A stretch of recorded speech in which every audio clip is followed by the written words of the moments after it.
See, most business owners focus on growing an audience, but an audience isn't the same as a community. An audience listens, a community buys, stays, and grows with you. And that's the real secret behind a scalable, predictable revenue. So, want to understand what it is, what a community is truly from someone who has mastered the model? Well, Carol Tice has turned her blog readers into a thriving paid community that generated millions. I said that millions. And now she teaches others how to do it in the same while living a full-time life on the road. So if you've ever wondered how to turn your expertise and audience into a recurring income, this conversation will open your eyes to what's truly possible on today's Profit with a Plan podcast.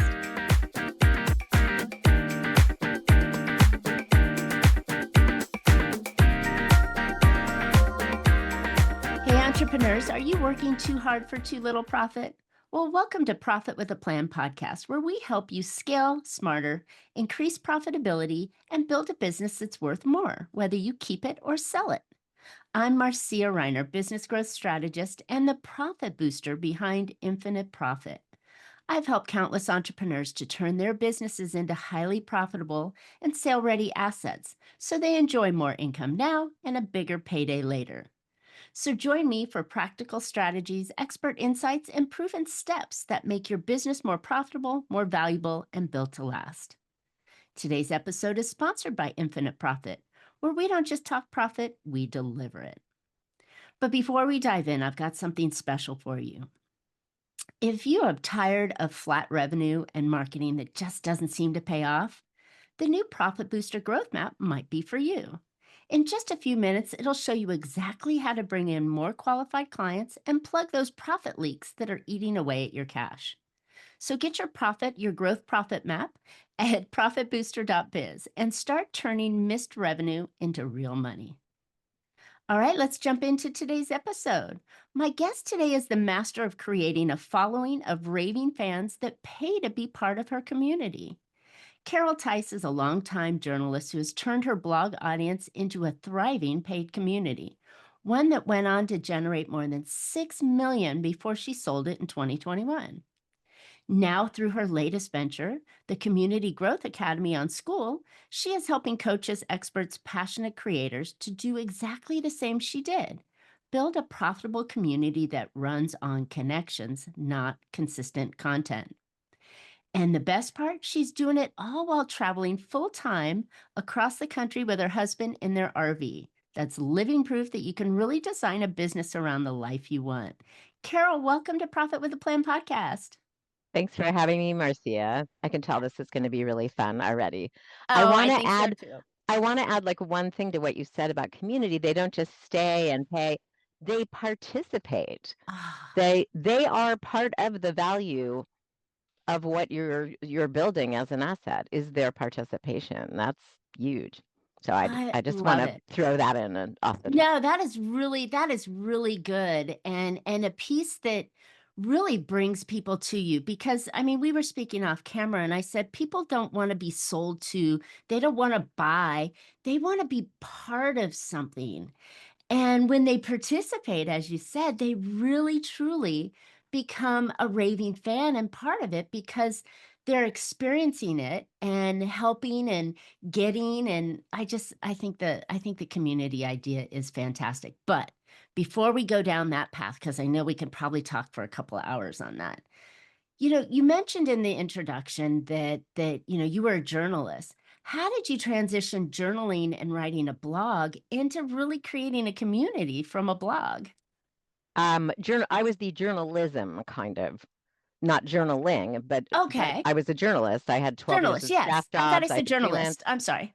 That's okay. It all kind of rolled along. So I got fired because in a budget move, I believe, it back in 2005. And I knew it was coming. I was like totally expected. The editorial stuff had turned over and new editors and I was highly We know the paid, and management shift usually happens. yeah, I kind of knew, but I had a bar mitzvah to pay for, so I was kind of hanging in, but it all worked out. But I, started freelancing, and I discovered that while I had been staff writering for a physical paper publication, blogs had been born and were happening. And I was like, wait a minute, you mean like I just have the publish button and I can just write and there's no gatekeeper? I'm in. So I started blogging about what I knew, which was freelance writing. What had happened was during the '09 downturn, I had driven my business to six figures as a freelance writer. And it Fantastic. was slowly coming to my attention that other freelance writers were not experiencing that they Mm. were working for $5 an article for content mills, and Oh, bad man. things were happening and people were broken. This made me very mad, and I wanted writers to stop getting ripped off, was basically the genesis of my blog, Make a Living Writing, which you can still see today. And I just started building an audience around it. And my business model idea was like I would write one book that would answer all the questions, and then it would sell a bazillion copies, and I'd be rich. And like that was so it wasn't a lot of I didn't know a lot, obviously. And I had been on the editorial side. I am not a marketing person. I don't come out of marketing. And that would end up playing a lot into the path I took in Mm. entrepreneurship.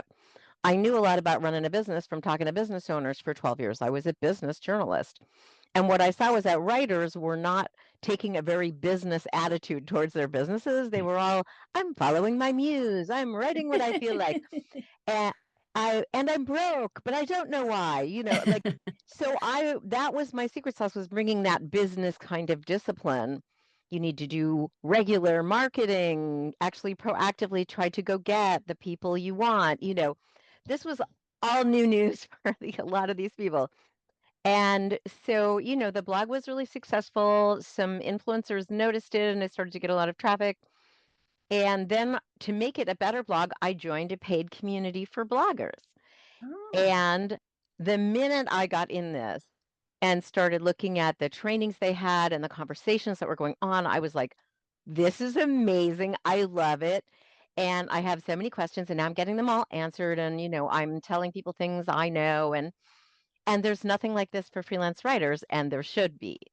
And so then I just kind of sat with that because I knew that putting up paid community back in 2010 was a much more complex process than running a blog. I had learned how to do my blog, on WordPress, and I'm not a naturally tech savvy person, but like I can learn things. I'd gotten the hang of that. I knew it was going to be way more complex, and I feel like that was kind of holding me back. And then I went to a conference put on by the late Liz Strauss, the Successful Online Business Conference in Chicago. And she specialized in bringing incredibly inspiring people. As a Limit 100 event. So you really got to know a lot of people. There were a lot of really high-powered bloggers there that I got to meet. And I came home and went, I have to stop musing about this and put the hammer down and launch it. Is the thing. There's no like other magical point Hmm. where like I have to just do it. I know there's a need for it. And I have an audience for it. And I started surveying my audience. If you had a community, what would you want in it? What can I provide for you? What kind of topics are the biggest ones for you? What would you pay for that? And I basically built it out of the survey. And everyone who took the survey, I got about 100 responses. And everyone who took Fantastic. it, yeah, that's sort of my goal with my students now. I'm like, get 100. Um, that everyone who took it got a discount membership offer that lasted as long as they stayed in continuously, and some of those people stayed in forever. They never left because they didn't want their price to go up. And you know we opened the doors and grew to about 500 members pretty organically off my list. Wow. And before I launched it, I thought my goal was, I thought 500 members would like solve all my life problems financially.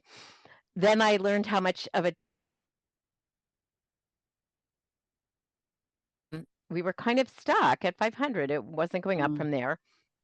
And that was sort of my first sort of hitting the wall point. And I talked to some mentors of mine who run a lot of programs, and they were like, well, the thing is that you're open all the time, and you kind of need to close the doors and yeah. be exclusive and only be open sometimes. And I had definitely seen programs like that where they were like, we open this once a year for 3 days, and The I was scarcity model. Yes. right, the scarcity model. So we didn't go quite that much, but we were not open a lot. We Mm, finally closed the doors, which I was completely terrified to do. And that drove it to 1,000 members. We went to wow. kind of a quarterly model. We would launch a course and that would, or we would just do a regular membership open about 4 or 5 times a year. And the rest of the time we were closed. It really needed to happen also just so you could concentrate on serving members instead of Yeah. continually onboarding everybody all the time. It's sort of an administrative problem also. So, Well, I it think was good. courses, I think communities as a whole can be quite a challenge. I love how you shared your story, how you went from, 0 to 500 and then hit a wall and then made it from 500 to 1,000, and so on before you were able to continue to grow that and sell that. So, thank you for that. That's actually really cool story of how we've taken something that we were passionate about and turned it into a business, which if many of the entrepreneurs are listening to this, we've all kind of done that, right? You saw a problem and you thought, I can fix this, right? But what we never knew, and you experienced in your story, was how to really turn that into a business and the roadblocks that you've hit along the way. So I know you didn't wake up and just magically have followers. So you had to do that marketing and everything, and it was crazy. But let's go back to the community itself, right? Because I know your stories are just so engaging and you draw me in and I can listen to them forever. But let's go in and talk about the kind of thing that is available now to folks and how easy it is compared to what it was before. People, it's amazing. It is so easy to do paid community now. What happened to me was after I sold, after getting stuck again at 1,000 and then getting some business consulting, ramping it to 1,500, which I figured out was kind of my sell number, below which it wasn't going to make sense to sell, but I really wanted to sell because I was really burnt out because I've been doing it for 12 years, which most people who found these kind of things are like out in 18 months. I was They're gonna say that's a lifetime that you so went on. long. My podcast here actually turned 7 in January, and Woohoo. that is like a lifetime, right? So I get it, at only half the time.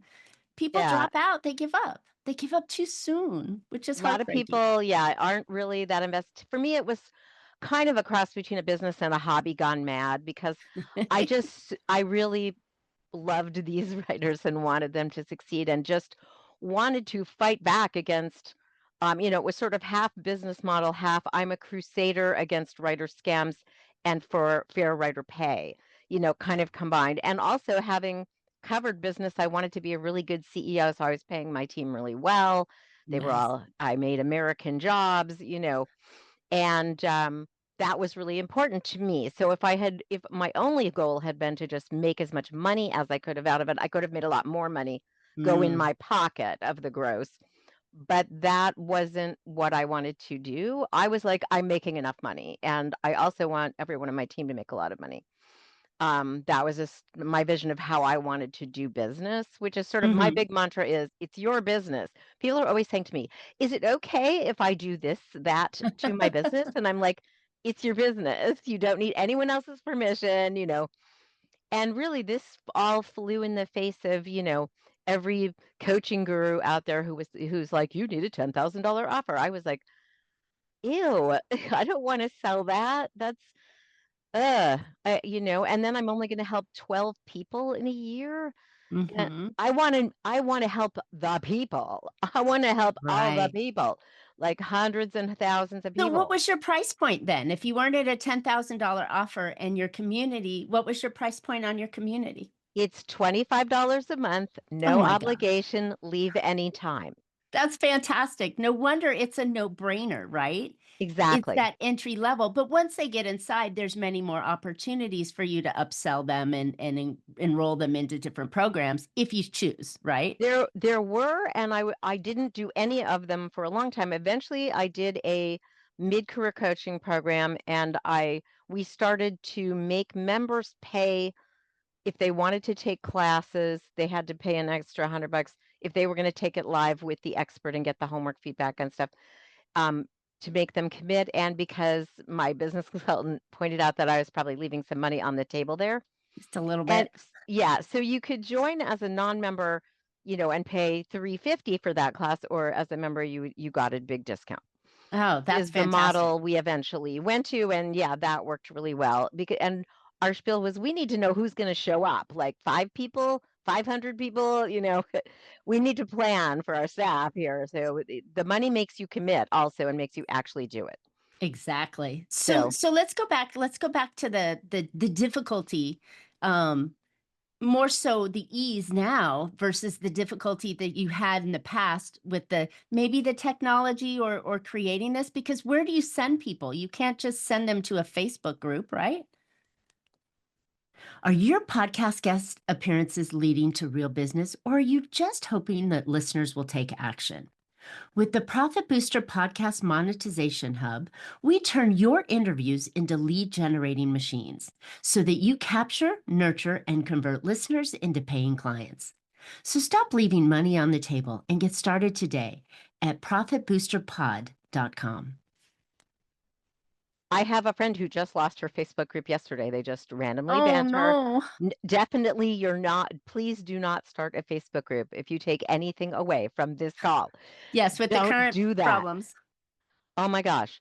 You are not in control of your business. They can do anything. They can I was part of the thing recently where all the LinkedIn recommendations disappeared off of LinkedIn. Boom. Wow. It was part of the Wow. Amazon server problem. Oh Thankfully, my gosh. they came back. It was like heart attack city. I knew people with hundreds of them Mm. gone. So that's really scary. So when Yeah. when we're developing this community, because I think your story has now convinced everybody how great a community can actually be. Now how do we do that, right? Is there do we I So mean, here's the difference is between here's the 2011 one was hire a webmaster and pay them many thousands every month to keep things from yes, breaking. yes. The 2025 model is Skool now has a $9 a month level, and that covers everything. Every feature you could ever want. It all works. It's all coordinated. You don't have to worry about plugins breaking each other, or it's insane how low the barrier to entry And I has think become. that's the golden thing right there. That's the nugget that you don't have to hire and do, because like you said, the 2011 version, you had to hire, you had to create, you had to develop, you had to invest a whole lot of time, energy, and effort. It wasn't as easy as just recording a video and uploading it, where now, oh my gosh, you can go live with a click of the button, or you can upload a video or upload a document without any headaches at all. Like, Yeah. And all of yeah, these, like Facebook, where you're just having one long conversation, it's like, what if which I things want to get go lost. back to a category of information that I'm interested in? How would I ever find it? It's not actually giving good member service. It's not very Yeah. Well, accessible. I And don't think it where was are you keeping your designed. resources? And yeah, It it wasn't wasn't designed for those. Yeah, it wasn't designed for that. I mean, it became a community for everybody to go on, but yes, the searchability and to go back and find those really, helpful tips that you had wanted a day and a half ago, you're spending It's 45 minutes gone. trying to find it, right? Yeah, it's just totally gone. Yeah. Yeah, just now we have, Skool, which I'm loving, and Circle and Kajabi and There's Teachable and several communities that you can buy. platforms that were born with paid community structure in mind. They are designed to facilitate paid community. That's all they do on Skool. They're like announcing a new feature about every week. They are just building it up, and you don't it's like the back end is over. No longer I used to spend hours in meetings and It's nothing. So You just run your community, you just put it up and pull the I trigger think and run that your in its community. sense tells you community or audience that paid communities are real. And people are lining up, waiting for that quarterly open that you mentioned to jump in because there's something behind a wall or a curtain that they want to see, but they can't see it. And they're looking and they're hearing about it from the other people that are participating, especially if you're putting in good stuff. And you, as the leader of your community, you want to lead with value, right? So, what kind of stuff do you put inside of the community to make it be so engaging? Marcia, that's such a good question. And the answer is what my people tell me to put in there.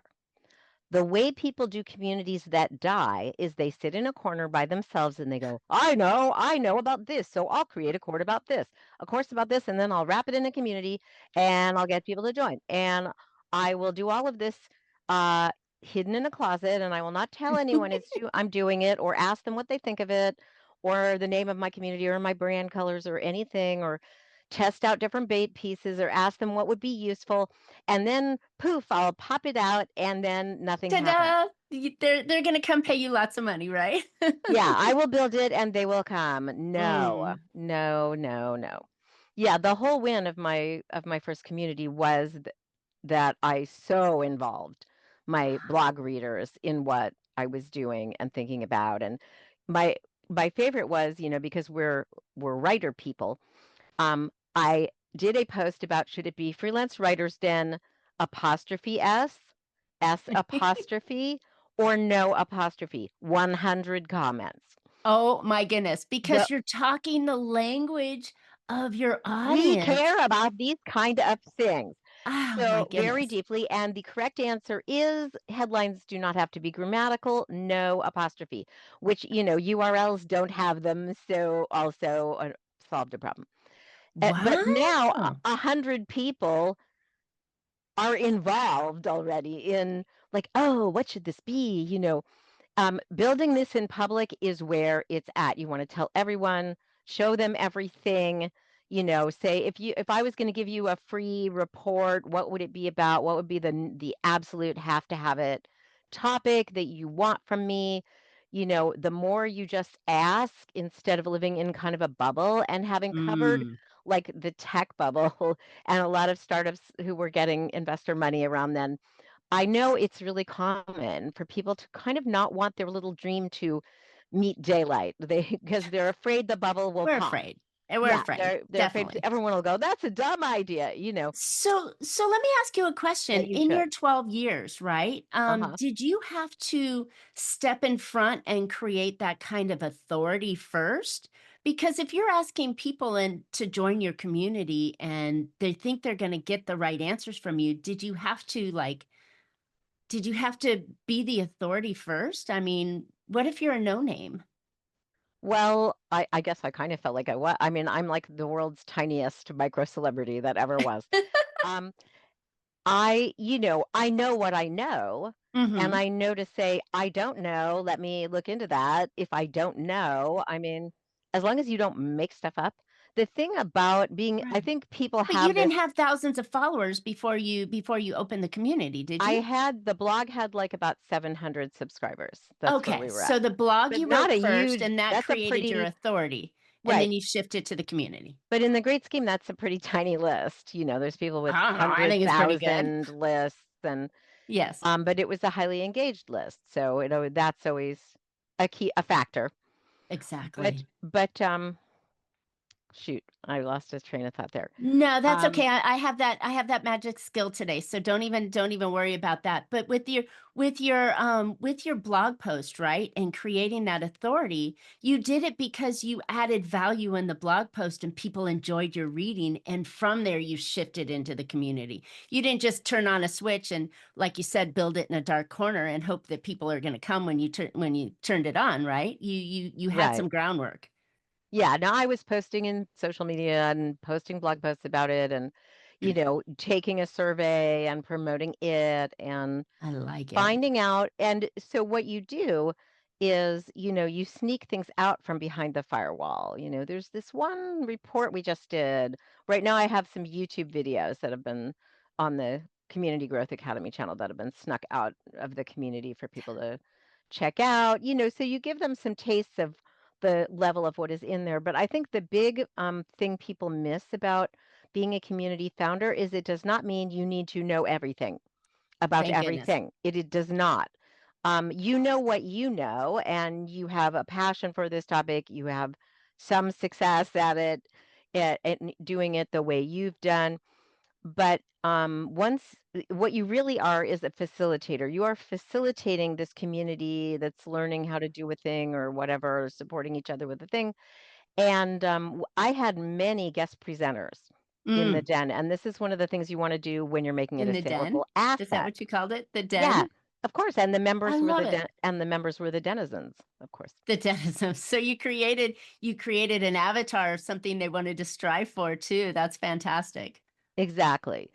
But you want to show that you're not the only expert they will encounter in there. It's not me, blah, blah, blah. That's not a community model. The community Right. model is if I am hearing from you guys that you want to learn how to write white papers, I'm going to go find the best white paper writing expert and have them present a course. And I'll like host them. I will be their wingman on the calls and, feed them questions but yeah, it's not about presenting yourself as like the be all and end all. Another thing we did a lot in the den was we had members present who turned Mm, out to have expertise in like how to do resume writing in the modern age for clients and sure. things.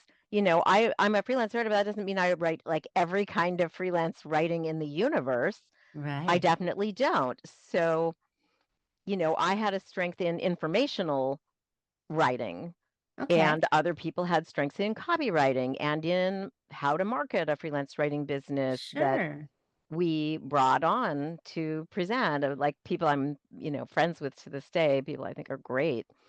And that to me is more the secret sauce is like there's a whole world of like expertise in here. And then there are other people supporting my journey, not one of these courses on Teachable that I'm taking by myself.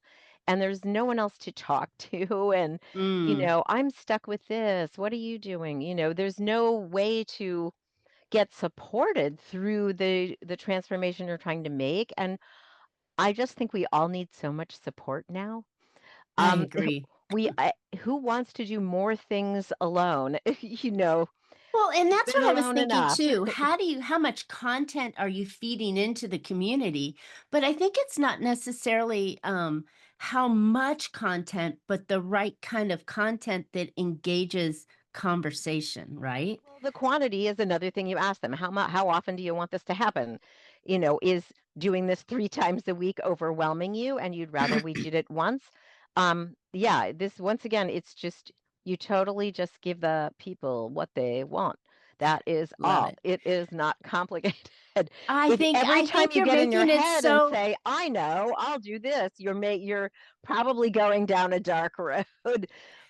You So need to ask people. do you allow the participants to post content or just Yeah, yeah. engage? Yeah, yeah, yeah. So it becomes a whole like opportunity for everybody to throw things in there. Hey, just created this document. What do you think? Right? Well, we're collaborating right now in Community Growth Academy on some resource lists. We were like, who do you follow to learn how to do LinkedIn marketing and to do podcasting really well, to do DM permission based, direct messaging. Um, and everyone in the community is saying, "Oh, I'm into this person. and so we're all learning like who's the top person I should follow for whatever type of marketing I'm going to do. I love it. It's So just it's not just me talking, it's me engaging and getting them to participate and others are participating. And I think that's really what makes the community a community is that everybody has a voice. And if you have a question, ask it here on this thread, right? And if I can't answer it, somebody else will. It gets that engagement going and you're not in the silo of teachable taking a class going, did I miss something? yeah, it's a transition for some coaches and experts that it's not about you just coaching one-to-many. It is that, but it's so much more than that. I love You it. know, you lean into your expertise when it's relevant, but when it's not, you're sourcing other stuff for them. Sometimes, yeah, people in the community have turned up really interesting, good stuff for us. And you see other people succeeding and you stay inspired that our people are relatable like you, not the coach who's sort of lofty and far above you, but another person who's at your point in the journey. You see them succeeding. I'm a big fan of accountability buddies, and we try and get people paired up and calling each other every week. Nice. And recently, I went to Europe and got to meet several of my Freelance Writers Den people who I've known forever. And you make like friends. I It's love very it. different than teaching. I love And it. some of them were still talking to their accountability buddies that they got. Wow. Yeah. That's encouraging. So let me ask you one final question on here.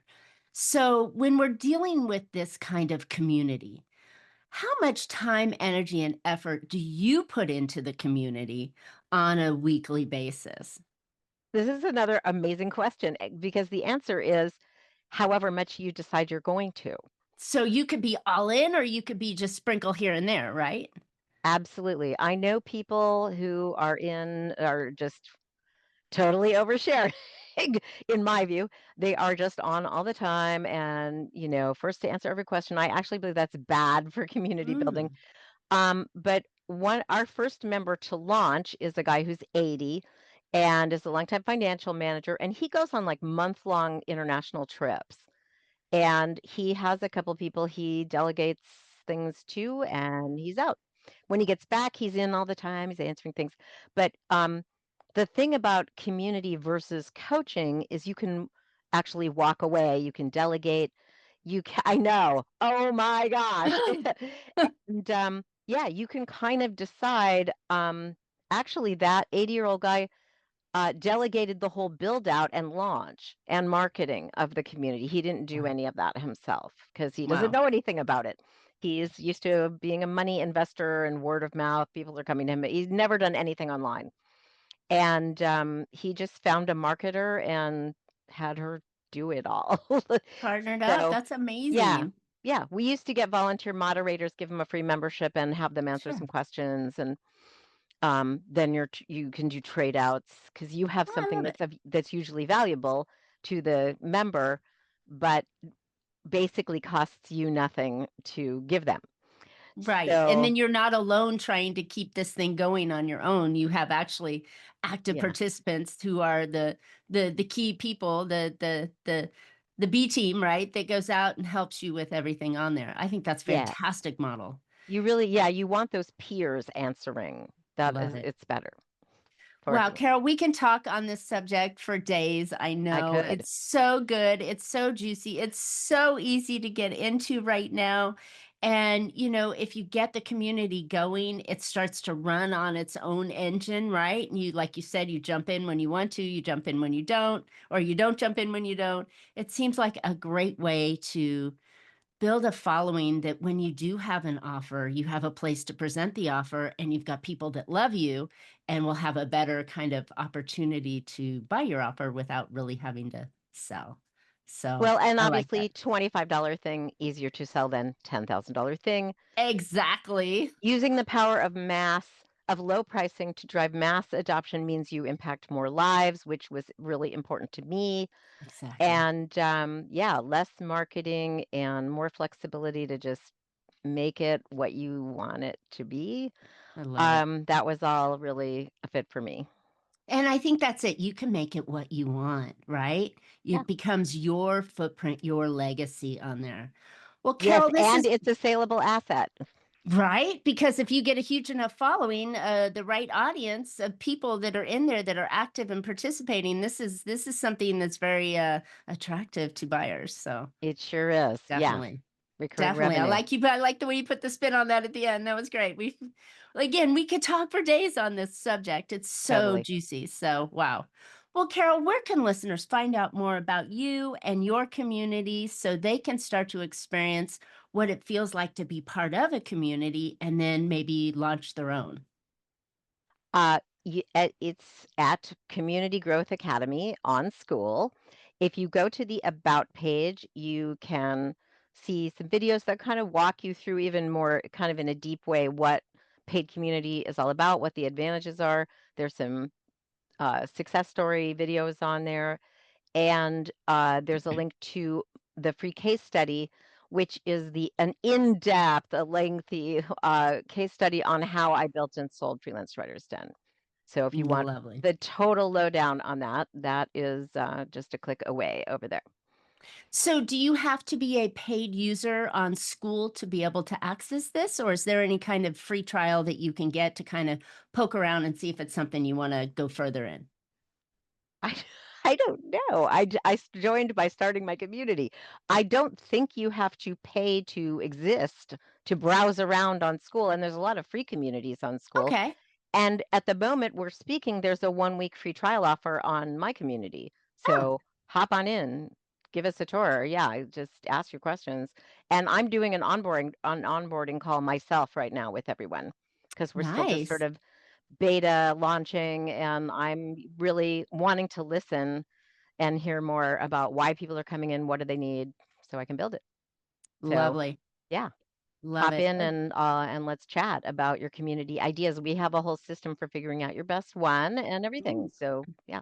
nice. Okay. Well, hopefully you'll see my little face or my voice in there, and I think it's a fantastic idea and an incredible opportunity to learn from the master. So, thanks a bunch. Thanks so much.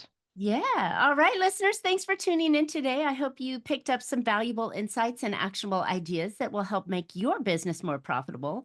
And I know having different streams of um, awareness or opportunity for your people, your audience, your ideal client profile, that they can get closer to you, right? You know, there's lead magnets, there's social media, there's websites, there's, you know, blogs, or there's communities. And by having that one more lane that they can come into that they're comfortable with, it's gonna open the door to more profitability and more opportunities than you ever imagined. So I really highly encourage you to go visit Carol at her community and start to learn and see if this might fit in for your business. All right, before we go, if you're ready to bring in more clients and keep more of the money you earn, then go grab your free Profit Booster Growth Map. It pinpoints the top 3 moves to grow your revenue and stop profit leaks fast. So get yours anytime at profitbooster.biz. And while you're at it, subscribe. You don't want to miss future shows. You can always catch Profit with a Plan on any of your favorite podcast platforms. We're looking forward to more profitable information on next week's show. So until then, make your plans and profit with them. Thank you so much, Carol. This was fun. This has been a blast. Thanks.